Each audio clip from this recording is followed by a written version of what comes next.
Assalamualaikum warahmatullahi wabarakatuh. Shalom, Om Swastiastu, Namo Buddhaya, salam kebajikan. Perkenalkan, saya atas nama Justina dengan NIM H0523303.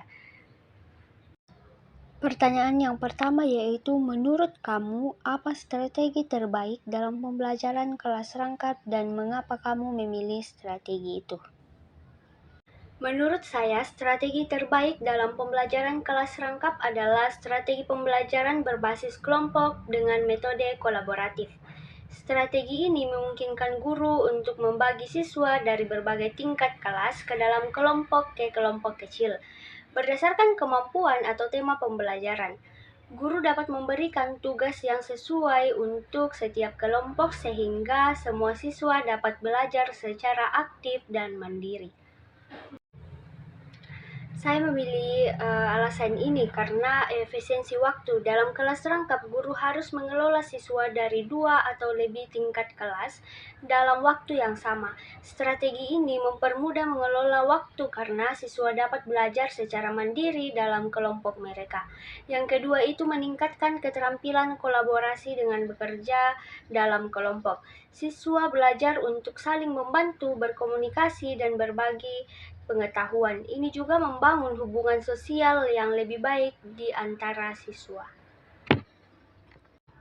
Pertanyaan kedua, jika kamu menjadi guru dan ditempatkan pada sekolah yang menerapkan pembelajaran kelas rangkap, apa yang akan kamu lakukan dan mengapa kamu harus melakukan itu?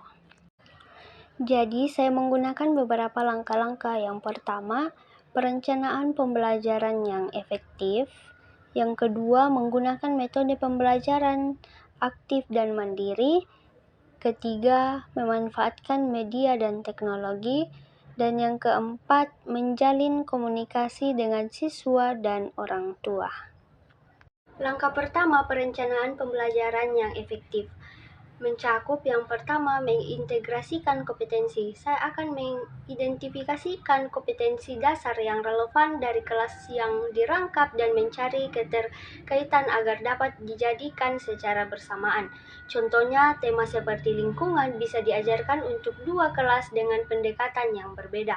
Yang kedua, membuat jadwal terstruktur. Membagi waktu secara profesional agar setiap kelas dapat perhatian yang sesuai. Jadi alasan saya mengambil ini karena perencanaan yang baik memastikan pembelajaran lebih terorganisir dan tidak ada siswa yang terabaikan dan waktu dimanfaatkan secara optimal. Kedua yaitu menggunakan metode pembelajaran aktif dan mandiri. Yang pertama, kelompok belajar. Siswa dari kelas yang berbeda berkumpul untuk bekerja sama dalam tugas-tugas berbasis proyek.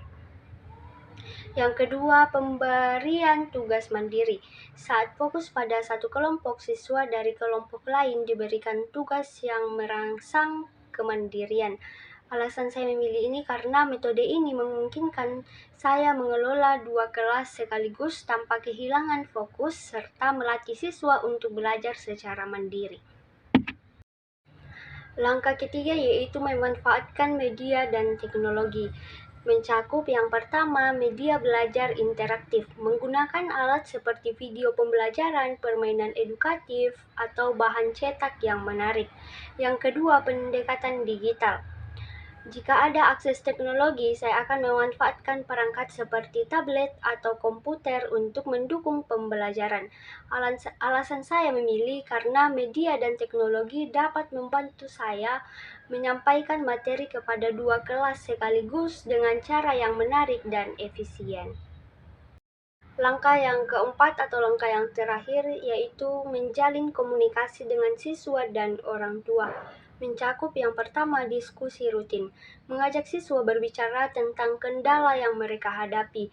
Yang kedua yaitu bekerja sama dengan orang tua, memberikan laporan perkembangan secara berkala agar orang tua dapat mendukung pembelajaran di rumah.